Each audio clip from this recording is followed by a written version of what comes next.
Kraft Foods Company, a division of National Dairy Products Corporation, presents the Kraft Mystery Theater.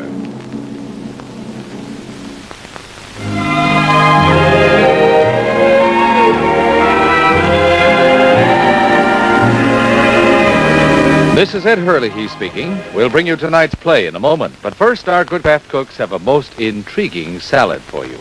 We've cut through these pineapple slices, and we're interlocking them, chain fashion, along one side of a platter covered with lettuce. Next, we'll add cantaloupe wedges and a mound of red, ripe strawberries to fill out this corner. Then, for the wonderful dressing, start with a cup of velvety Kraft mayonnaise and gradually blend in a fourth of a cup of cranberry juice. So simple, but it seems so special. Of course, you don't have to add anything to Kraft mayonnaise, but it is the smoothest, easiest mixing mayonnaise you ever tried. Lots of eggs and extra egg yolks go into Kraft mayonnaise, but it's Kraft's particular blend of oils and special beating process that make it so velvety and easy to mix. This cranberry blend has a refreshing tang, and it's a delicate, appealing pink, delightful with fresh fruits. This summer, create new dressings of your own with the mayonnaise specially made for blending. Velvet texture, Kraft mayonnaise.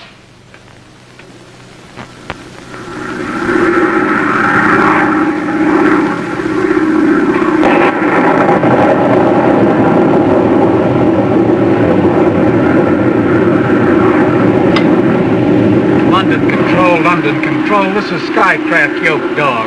I'm flying at 5,000 feet in severe turbulence, position 5 miles north of Linton over Bristol Channel. Must come to 7,000. Request approval, over. Skycraft Yoke Dog, this is London Air Traffic Control. Stand by a moment. You are clear to climb to 7,000. Report leaving 5 and reaching 7. Over. I am now leaving 5 at 2240.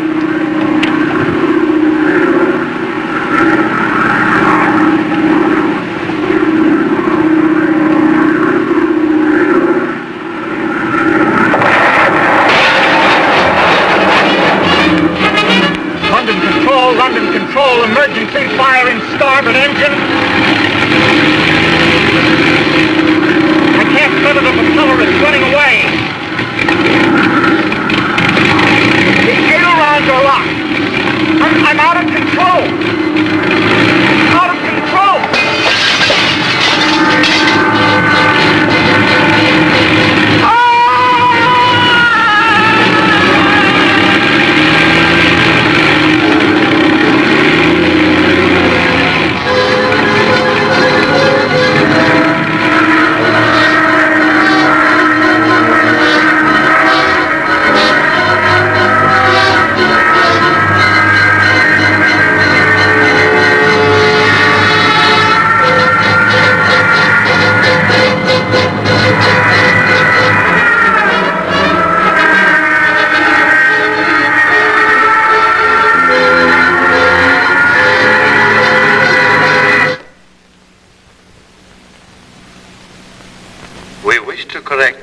Announcement concerning the loss of pilot and passengers of a Skycraft plane licensed GALYD, which crashed in the Bristol Channel this morning.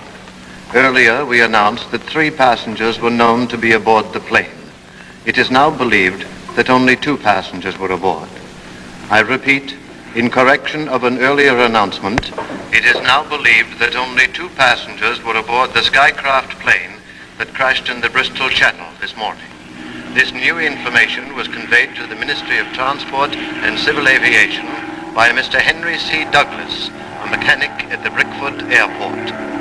I've already talked to reporters and the ministry people till I'm blue in the face. There ain't much more I can tell.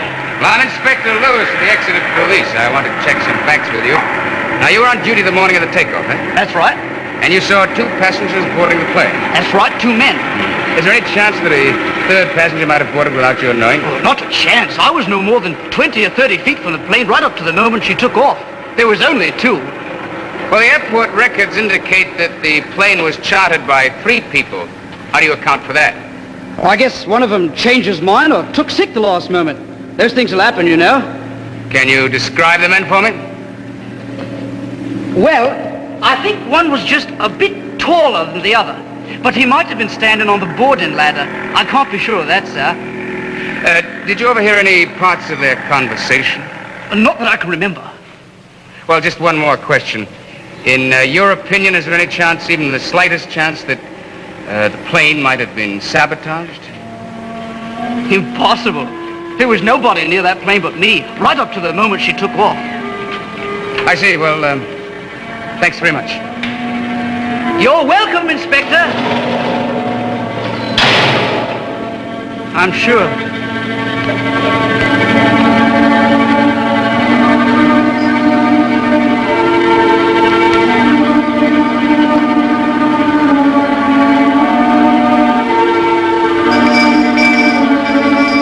Come in.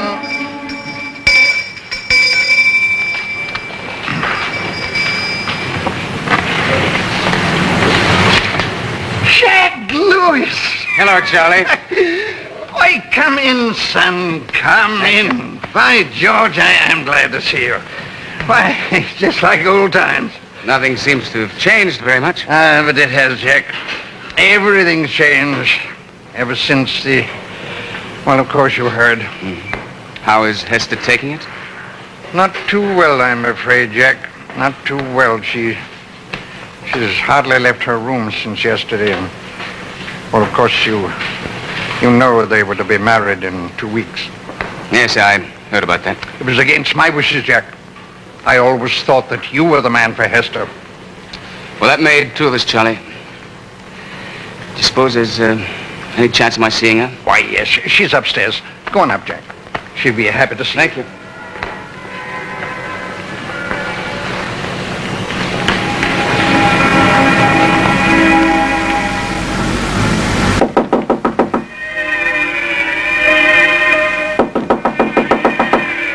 Yes?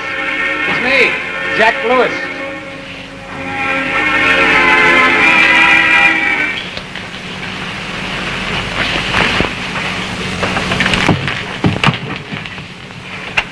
Hello, Hester. Hello, Jack. Any news of the accident?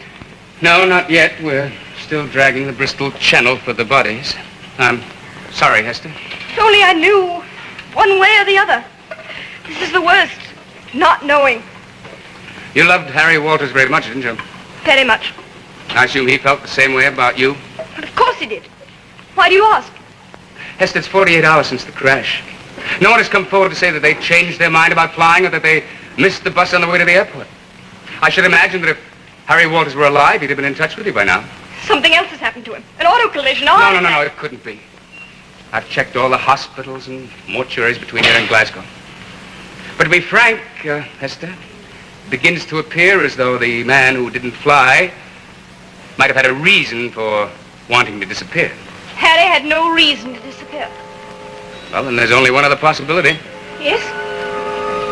Well, just a chance that the man who didn't fly might have been the victim of some crime. Well, I only say it's a possibility. I can't be sure of anything, can I? Was Harry on the plane? Was he off? Is he dead or alive? Every time the telephone rings with the doorbell, now it begins to pound like a hammer. Oh, Hester, listen to me. I want to help you. Believe me, if it's humanly possible, I'll find out if Harry Walters was on that plane. But you've got to help me. You've got to tell me everything you know about those three men, their relationship to each other, and why they wanted to fly to Liverpool. That's not a simple question to answer. But I can tell you this. Everyone in this house hated Harry. Everyone but me. That was clear from the very first day that Harry arrived. It was in July, about a month after you and I stopped seeing each other. Harry descended upon this house with the wildness and flash of a summer storm.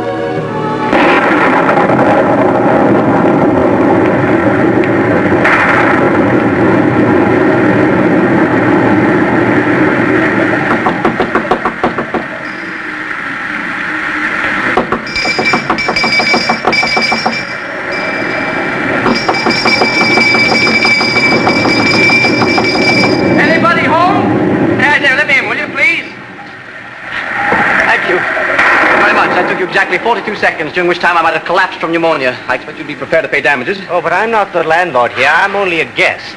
Morgan Price. Harold Walters. Well, will you fetch the owner of this dismal establishment and tell him that a wealthy and illustrious client has arrived? Yes, I'll see if he's about. Mr. Wade! Mr. Wade!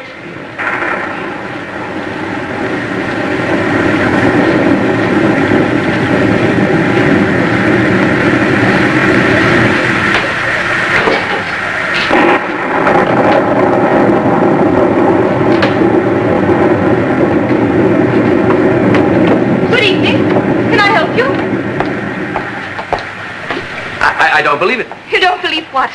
You, the lovely innkeeper's daughter. It's worthy of a Canterbury tale. If you're interested in lodgings, I can tell you what's available. Please do. I'd like very much to know what's available. Well, we have a small single room facing rear at 5 guineas and a larger one with private bath at 7 guineas. Meals are included. Good. I'm fond of meals. If you'd care to register. Before I do, I'd like very much to know what facilities you have to offer. Facilities? As you know, riding, boating, swimming facilities. Your ad contained an attractive phrase. What was it? The perfect summer holiday. I assume you do have facilities? Oh, yes. We're close to some beautiful country lanes, quite suitable for hiking, and you can take a bus to the River Taw. It's perfectly adequate for wading, if you don't mind the pebbles. And we're only 5 miles from Exeter. There's a cinema there. Oh, good. It's air-conditioned. How will I stand the excitement? If you're after excitement, I'm afraid you've come to the wrong place. Excuse me.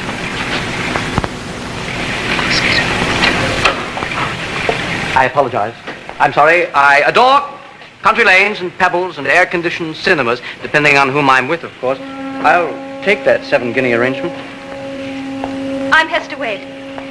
Dinner will be served at 7 o'clock. I'm Harold Walters. Same initials.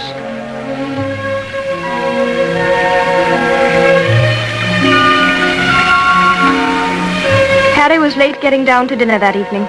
So, as usual, we had to listen to Joe Ferguson and his tiresome business advice. Oh, I'd stay away from foreign utilities right now. There, Charles. That's a bit of inside information for you. And to think I almost bought shares in Nigerian Power. If I hadn't stopped you, Father. You know, it's absolutely beyond me, Joe. How do you learn these things? I make it my business to learn, Charles. Investment is a science, the most fascinating science in the world. The most boring, you mean? Oh? And where would you be without it, my dear? On the French Riviera with the Bartons. And so would you be if it weren't for that Liverpool thing. Oh, what Liverpool thing is that? Some theatres I'm buying. It's nothing for you, Charles. Theatres, eh? Yes, the O'Malley cinema chain. Been closed for a number of years. We are going to rip out all the seats and convert them into parking garages. Oh, I think that's an excellent plan. I think it's a little sad. More shepherd's pie, Mrs. Ferguson? Oh, no, thank you, darling. It's really delicious, but I've had quite enough.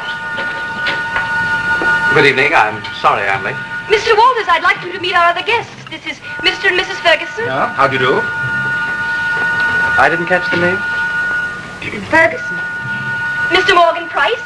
We've met. And this is my father, Charles Wade.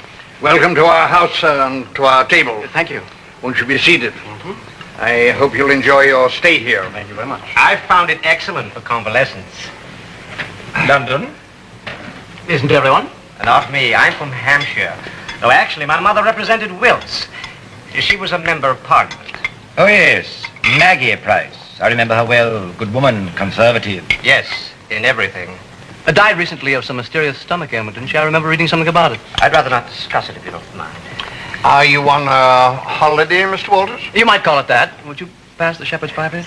If poets ever take holidays. Poet? Yes. I presume my daughter has told you of our terms here. Oh, you needn't worry, Mr. Wade. We're not all starving, you know. I've already paid in advance. Oh, I didn't mean to infer. Of course you didn't. There's no need to be embarrassed. It's a very widespread attitude. Are you one of those jingle writers for the ads, Mr. Walters? I'm one of those jingle writers, Mr. Ferguson, for the truth and love and beauty.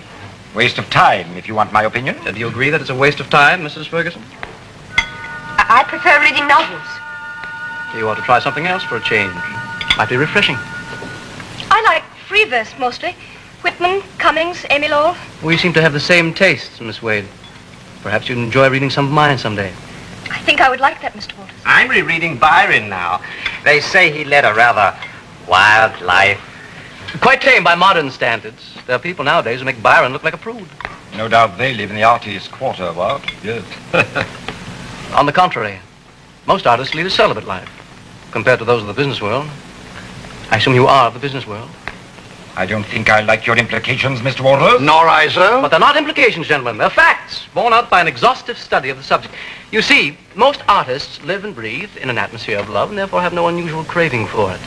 But the businessman, bored with his arithmetic idiocies, is inclined to seek more sensual diversions. That's quite enough, Mr. Walters.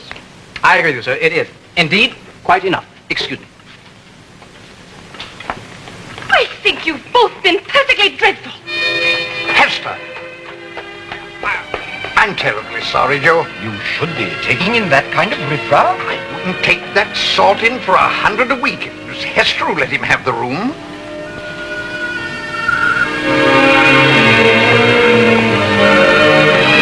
Stop raining.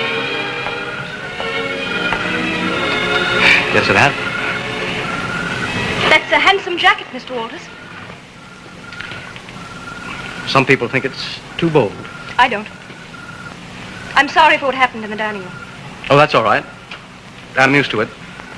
The artist versus the Philistines is quite an old battle. I liked what you said about living and breathing in an atmosphere of love. That must be wonderful. Surely you're no stranger to love. Pretty girl like you must have had many proposals. Oh, come on. Only one. He's with the extra police. A constable? No, an inspector and a very nice man. But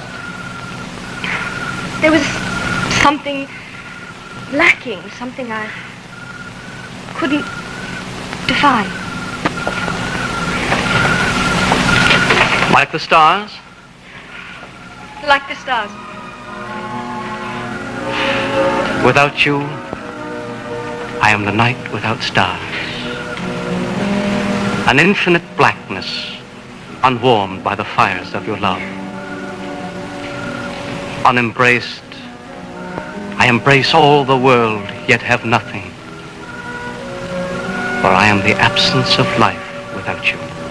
Is that one of your poems? The beginning of one. I've never felt it was quite complete. It's beautiful. Thank you very much. Esther? Yes? Your father would like to see you. Just a minute. I'd like you to stay, Mr. Walters. I promise you'll be welcome. I don't think your father would agree. Oh, don't worry about Father. He'll fret and fume and end up doing as I suggest. He always has. All right. Till tomorrow, then? Until tomorrow.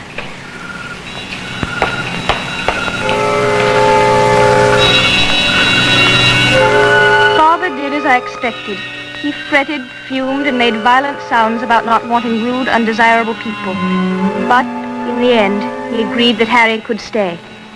And these three men you've described, Joe Ferguson, Morgan Price, and Harry Walters, they were the three who chartered the plane. Joe Ferguson actually chartered the plane. Later, the others arranged to go with him. Three men arranged for a flight. Only two were seen boarding the plane just prior to the crash. One man unaccounted for, very possibly alive. Oh, God, make it be Harry, please, please, make it be Harry. You don't have to pray any longer, Hester. I can tell you that Harry didn't fly. How do you know? I know a great deal about Harry. Perhaps more than you. Though I admit it took me longer than a week. I don't believe you. Harry never intended to fly, Inspector. He never intended to come back to this house. It's a lie. Don't listen to her, Jack. They never had any use for Harry because he was a poet, an artist. He was an artist, all right, but not the kind you think. Harry Walters was a blackmail artist and a thief.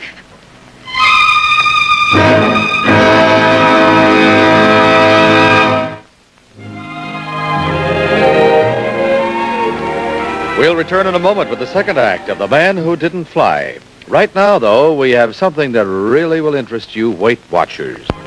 We'll return in a moment with the third act of tonight's play.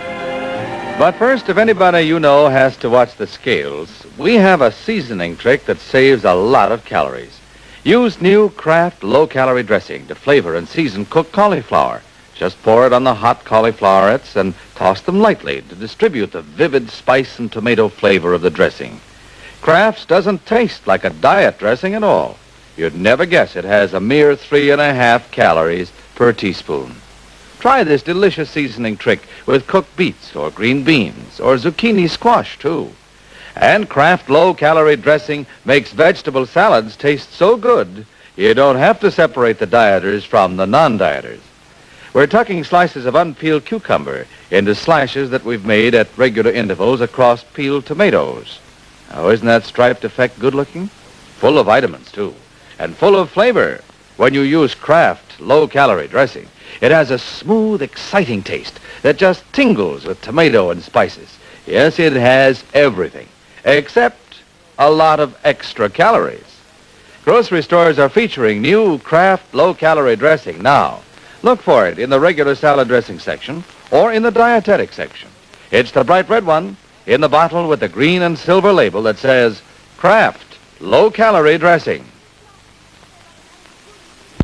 That's a cheap, nasty thing to say about a man who was good and decent. But you weren't very good and decent, were you, Hester? I don't know what you're talking about. Oh, don't play the innocent maiden with me. I saw you throw yourself at him the very first night he arrived. And knowing Harry, I'm sure he offered no resistance. Why, you filthy miser! Mrs. Ferguson, if you have any information to add, please state it. Yes, I have information, Inspector. I can tell you about the real Harry Walters and why I know he's the man who didn't fly. Go on. I hadn't seen Harry for nearly 2 months when he arrived here at the boarding house. First night he was here, sitting through that horrible dinner. It was torture for me.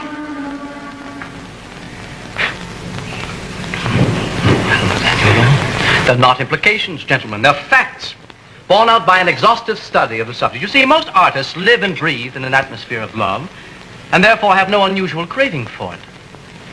But the businessman, bored with his arithmetic idiocies, is inclined to seek more sensual diversions. That's quite enough, Mr. Walters. I agree with you, sir. It is. Indeed, quite enough. Excuse me. I think you've both been perfectly dreadful. Hester! Joe, I'm terribly sorry. You should be taking in that kind of riffraff. I wouldn't take in that sort of riffraff for $100 a week. It was Hester who gave him the room. If you were a businessman, Charles, you'd be running this place yourself, not delegating all your authority to a 22-year-old who reads poetry. Tell him to pack up and leave right now. Why don't you explain to her in a calm, rational way that old friends are more important to you than rude young strangers? She'll listen to reason. You really think she will? Oh, I'm sure of it, Charles. I'll fetch her for you. Excuse me.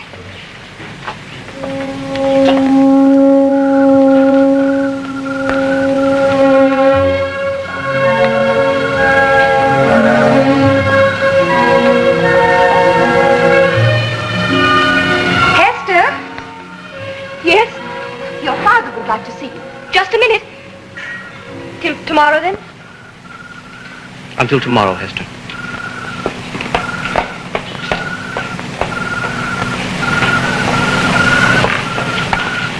How did you find me?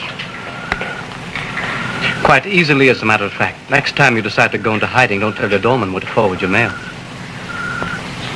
I see you haven't lost much time.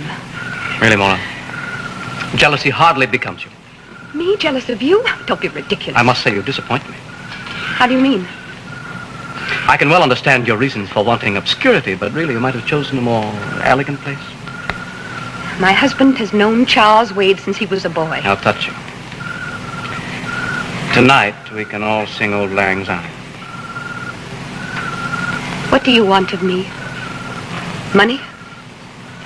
Let's not talk about these sordid things, Mora.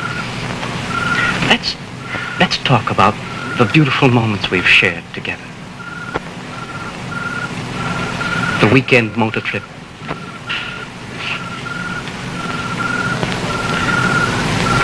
Small hotel at Brighton.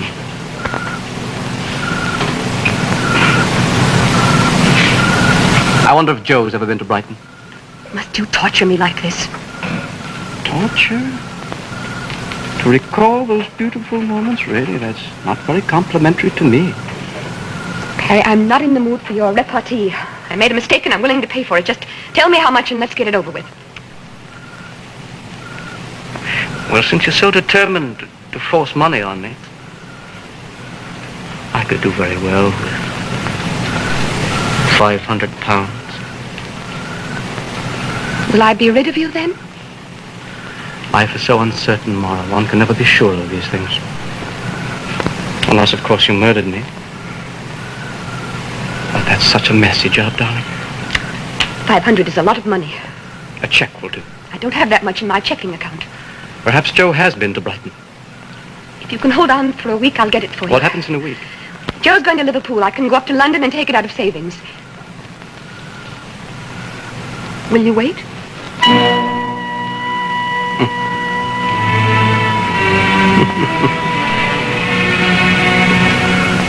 Will you wait? I'd be delighted to wait. Mr. Walters? Yes. Although I was silent during the argument, I want you to know that I'm on the side of the artist. Good for you. Welcome to Bohemia. Oh, I'm hardly a bohemian. I'm much too financially secure for that. Are you really? Yes. Mother left me quite a nice trust fund. Your mother meant a great deal to you, didn't she, Morgan? Let us say that she had a great influence over my life. Whatever I wanted to do, Mother always managed to oppose. What did you want to do? Paint. Mother said it was not a respectable life. But since her death, I dabbled a bit. Though never professionally, of course. Why not? Well, I understand that to produce true art, one must live and suffer. But you see, my health is very fragile. Suffering needn't be as great as you imagine, Morgan. Perhaps I can make art more pleasurable for you.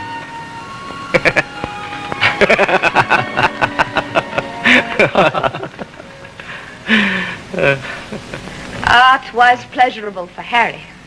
This time, £850 worth of pleasure. That's a filthy lie. Everything she said's been a lie. Hester, do you think you're the only woman who ever listened to Harry's poetry in the moonlight? Maybe not. But he was no blackmailer. You're making that up to protect your husband.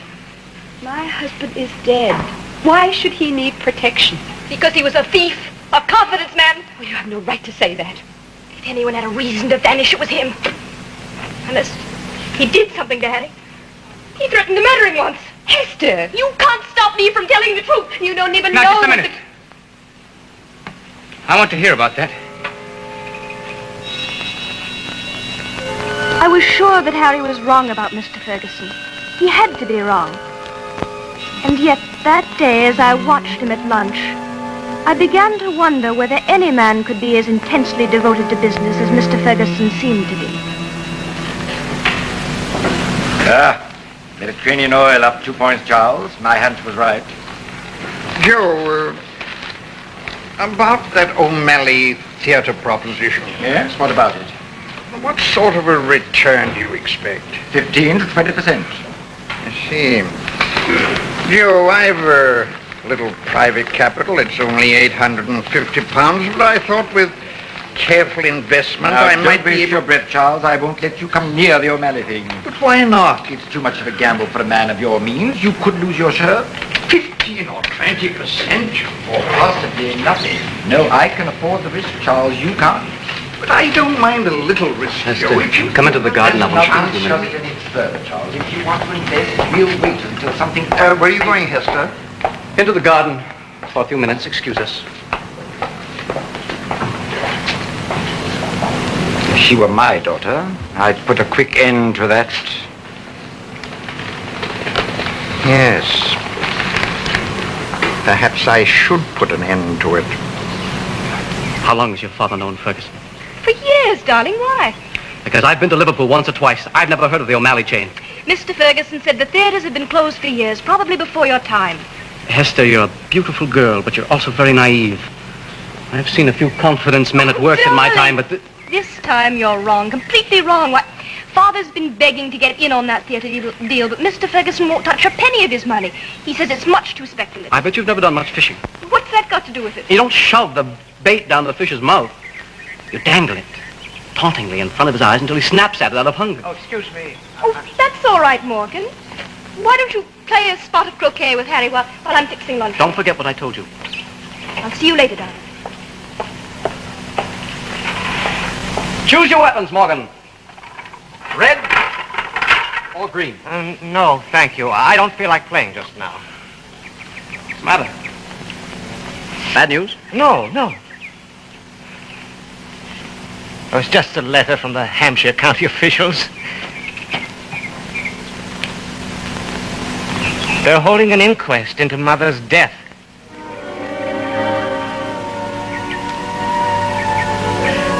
Morgan, did you kill your mother? What? Oh, that's a horrible thing to say. Of course I didn't. I'll see you at lunch, old man. Mr. Walters. Did you really think I killed my mother? Yes, Morgan, I really did. I was sure that Harry was wrong about Mr. Ferguson. He had to be wrong. And yet, that day, as I watched him at lunch, I began to wonder whether any man could be as intensely devoted to business as Mr. Ferguson seemed to be. We won't sell a share, I told him. Let the others be swept away in the panic. While they're busy selling, we'll buy. That's excellent strategy. Excellent. Excuse me. And what do you think happened then? You made your first million. No, not quite. But I was well on my way.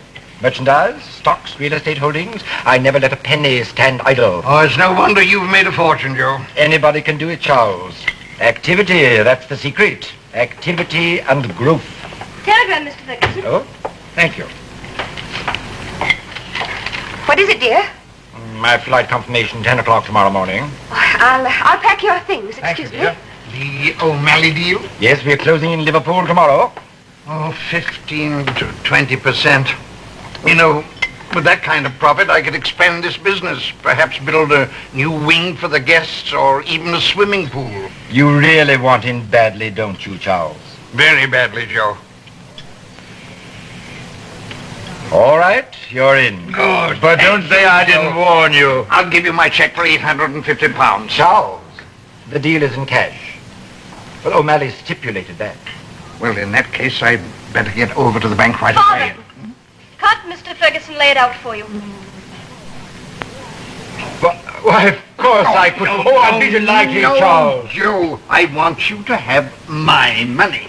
Then I shall know that I'm really in. Excuse me. How are you flying, Mr. Ferguson? Air views from Southampton? No, they were booked. I've chartered a private plane. Rather expensive, isn't it? £60. What kind of a plane is it? Skycraft, I think. Why do you ask? Four-seater. Too bad you can't find someone to share the expenses with you. Now, where would I find someone headed for Liverpool on such short notice? I'd like to go. You? What on earth for? For art, Mr. Ferguson. They say Liverpool has become quite a mecca for painters. To say nothing of those beautiful Lancashire girls, eh, Morgan? I always did want to try some portraits. Yes, I can see who's been putting ideas in your head. Your attitude surprises me, Mr. Ferguson. I should think you'd be delighted to have someone share the expenses with you. What? Unless, of course, you had some reason for not wanting someone to accompany you. My dear man, I can assure you I couldn't care less one way or the other. You're acting as if you care, Mr. Ferguson. Acting? What are you talking about? I think you know what I'm talking about. Now, what's got into her? Perhaps the truth, Mr. Ferguson. Perhaps the truth.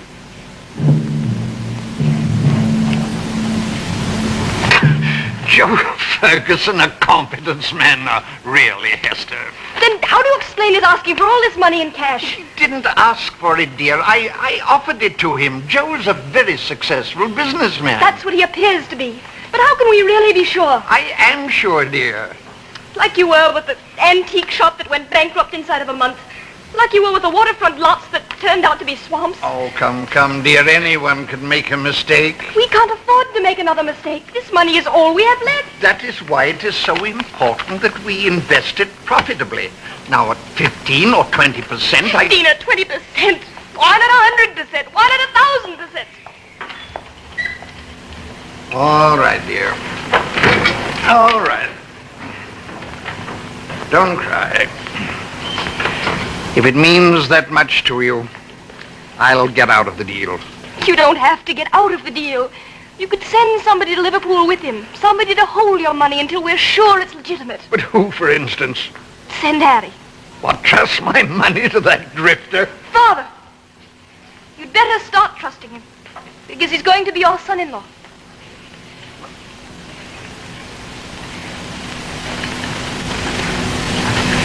Why, Hester, my dear, I didn't know. You fool! Get your hands off me! Bounder, You teach you well, stupid this man! you Get won't your hands off!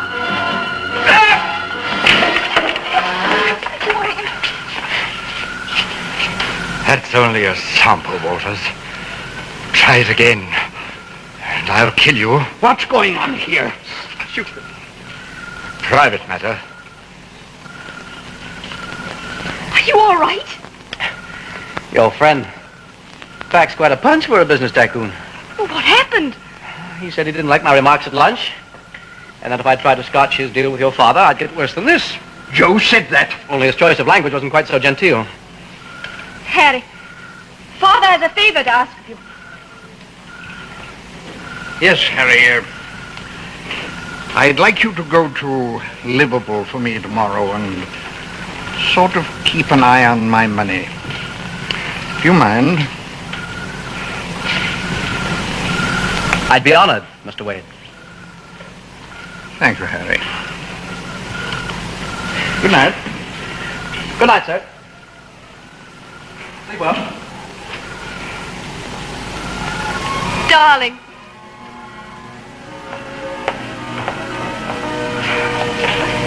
When you get to Liverpool, I want you to leave all those beautiful Lancashire girls for Morgan. Are you jealous? Madly jealous. Good. I like jealous women. I don't ever want to lose you, darling.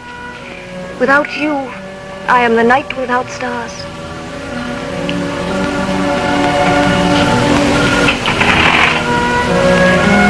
Without you, I am the night without stars. An infinite blackness, unwarmed by the fires of your love. Unembraced, I embrace all the world, yet have nothing, for I am the absence of life without you.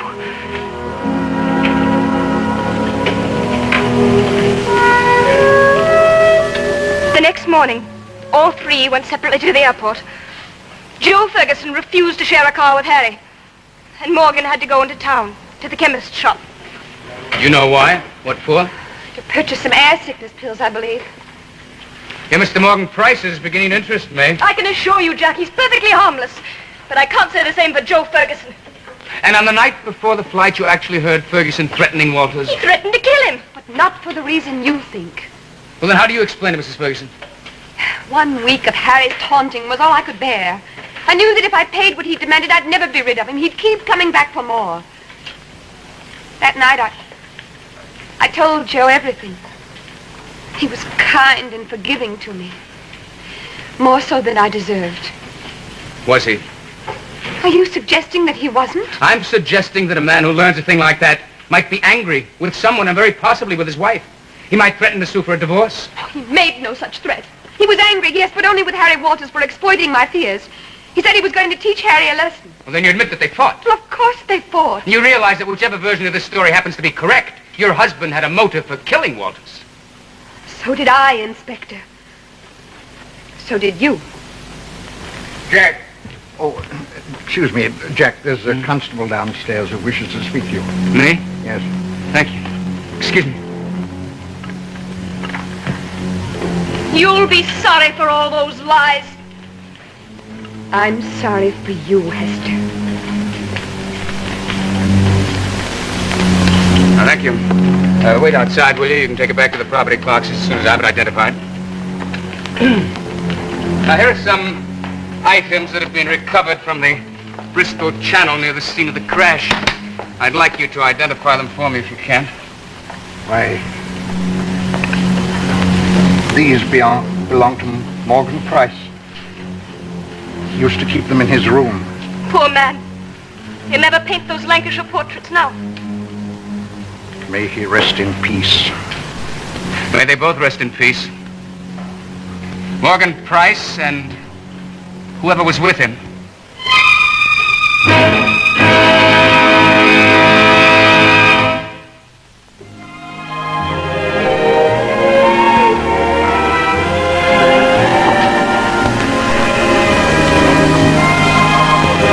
We'll be back with the third act of The Man Who Didn't Fly in a moment.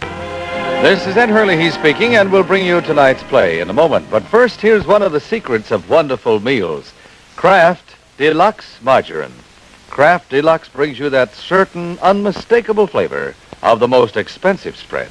You can't spread finer flavor at any price. You can prove it to yourself with Deluxe and hot biscuits. Spread Deluxe generously on a hot, tender biscuit and take one delectable bite. You know, hot biscuits or rolls are a critical test of the taste of any spread. And Kraft Deluxe scores a flavor triumph. In fact, Kraft guarantees you can't tell Kraft Deluxe margarine from the costly spread. You can't spread finer flavor at any price. Our good Kraft cooks like to serve biscuits and Deluxe for breakfast, along with fruit, crisp bacon, and eggs fried in delicate Deluxe margarine.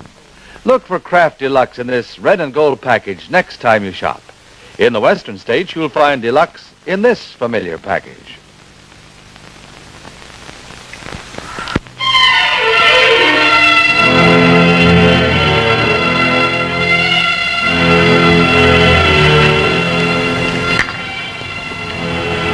Hello, Hester. Hello, Jack. Chocolates, the kinds you like. Thank you. Sit down. I'll fetch you some tea. No, don't bother. I just dropped by for a second. You know, there's a police department affair over in Exeter next weekend. I thought maybe you'd like to go with me.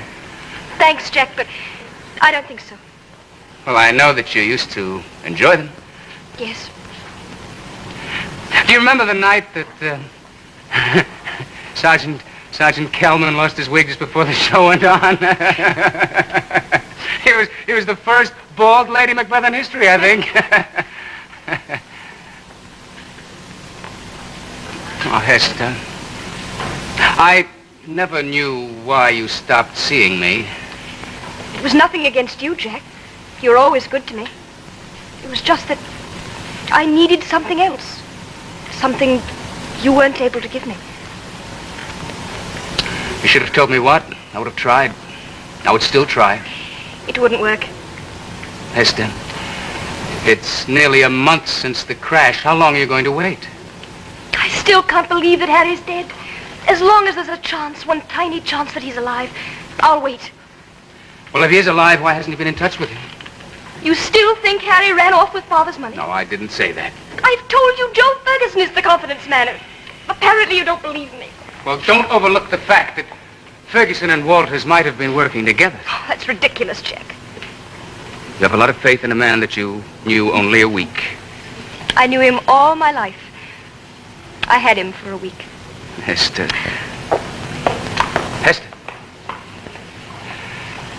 I think you know how I feel about you. Regardless of how this thing turns out, I wish you every happiness.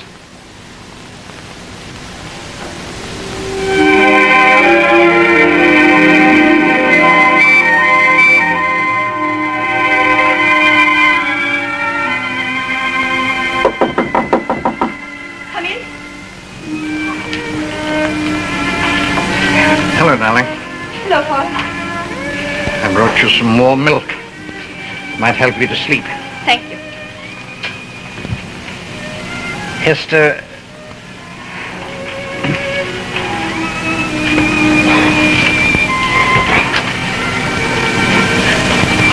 darling, I know how much you cared for Harry, but don't you think you might show a little more friendship for Jack? He is very fond of you, dear, and you can't expect a man to wait forever. I don't care if he does or he doesn't. Darling, you can't go on living in the past. Jack is settled and established. You never approved of Harry, did you? Darling, what difference can that possibly make now? He wasn't settled or established enough to suit you. He committed the unpardonable crime of being different. Now, darling. Why don't you admit it? You want him to be dead.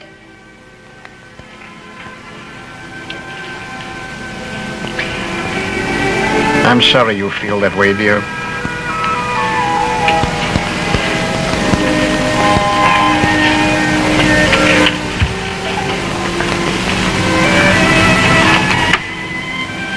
Good night, darling.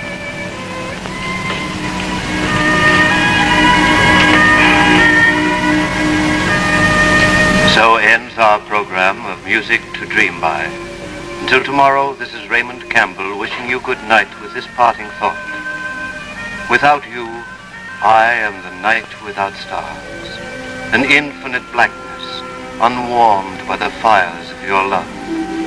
Unembraced, I embrace all the world, yet have nothing. Help! For I think... Get the BBC in London. Hurry, please, attention.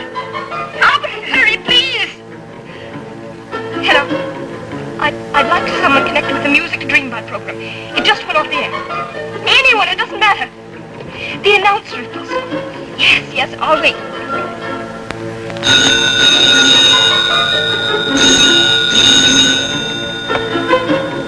Campbell here. Mr. Campbell, my name is Hester Wade.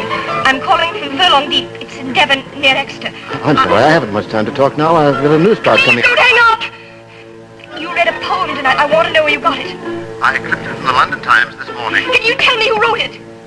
I really can't remember, miss. I suggest you pick up a copy I of the Times. can't pick up a copy of the Times. We're 150 miles from London. It isn't delivered here. Then why don't you send them a self-addressed envelope? You don't understand. I must know who wrote it now. Please. It's very important to me. Oh, just a moment. I may have it here someplace. Oh. Here it is. It was written by Ralph Thorndyke. Thorndyke. No, I don't know where you can find it, but I imagine you might look him up in the telephone book. Yes. Thorndye. Thorndyke.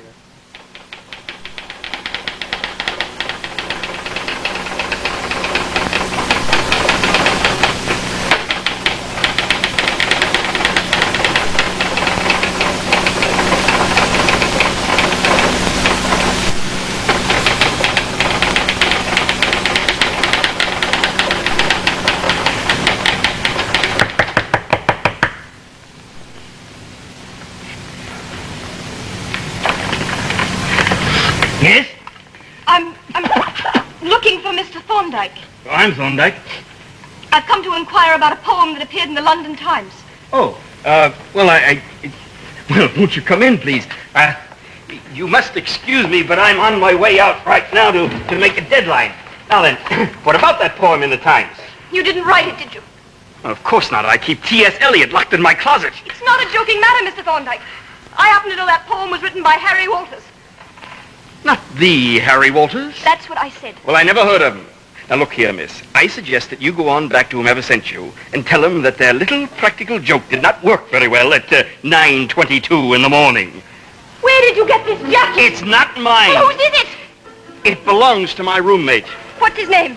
Now, why on earth should that be of any interest to you? Please tell me his name. His name is Harold Porter, and I rent him a room in the back. I don't know what he does for a living, but he's away most of the time, which is fine with me, because I like peace and quiet while I'm writing. Now, shall we go?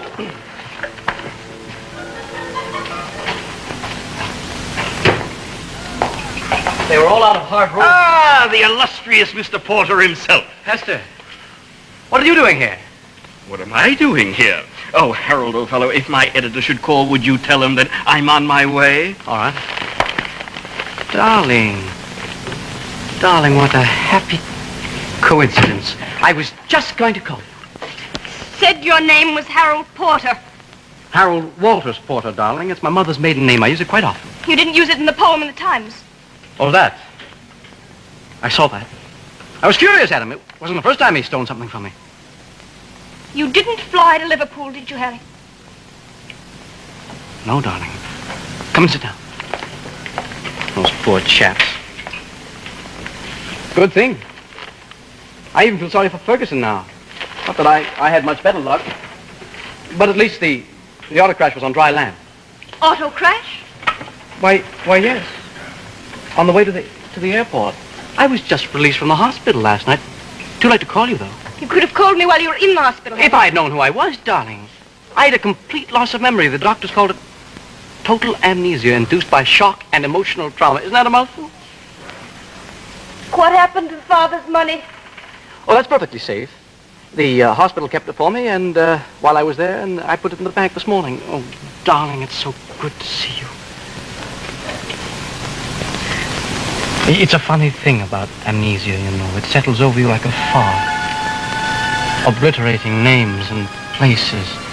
And only certain things remain. Familiar scenes that you can't quite place. The faces of those you know and love and whose names you can't quite remember. Your face was there, darling. Every minute of the day. Liar. Liar. Liar. The next time you want to steal, Harry, use a gun. Don't make a woman fall in love with you. Do you know how much I loved you? Trusted you. Believed in you. When I thought you might be dead, I almost stopped living myself.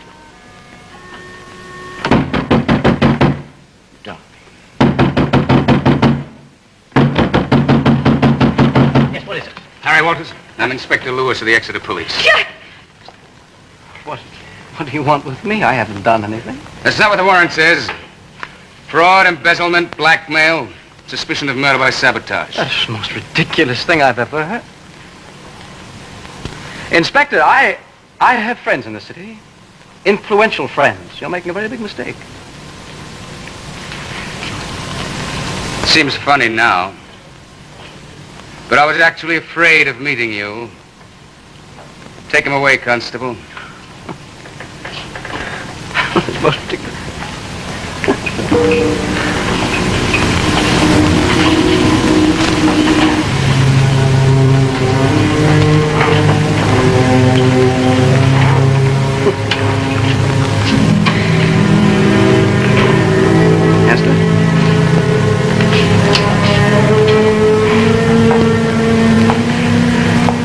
How did you find out where I was?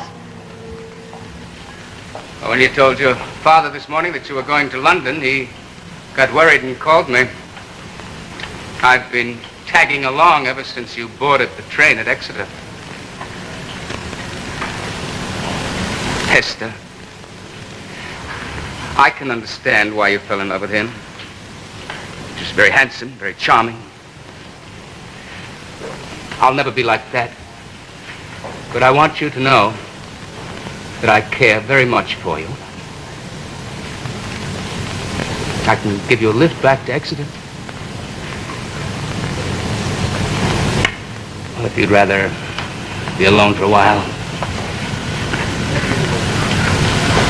Jack, I'll take that lift.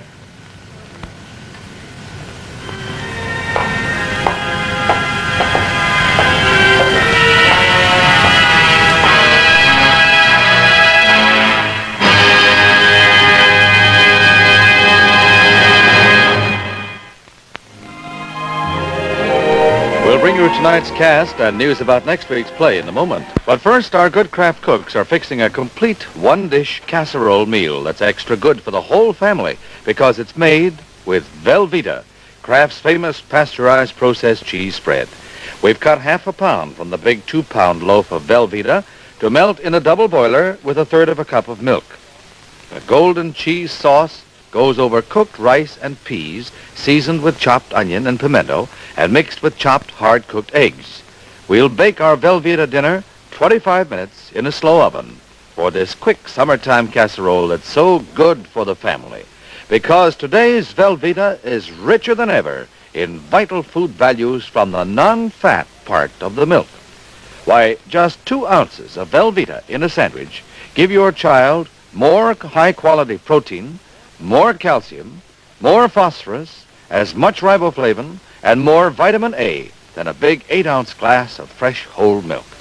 And Velveeta has plenty for Mom and Dad, too, because Velveeta's extra goodness comes from the non-fat part of the milk. It's a wonderful health safeguard for Weight Watchers, especially you young mothers, before and after the baby comes. Have Velveeta with fruit for dessert or a satisfying snack. Remember to get more of milk's vital food values into your family's meals by way of snacks and main dishes, too.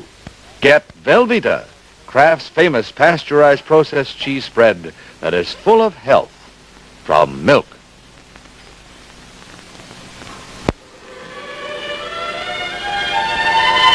Next week, the Kraft Mystery Theater presents Focus on Murder by Mel Goldberg, based on the novel by George Harmon Cox.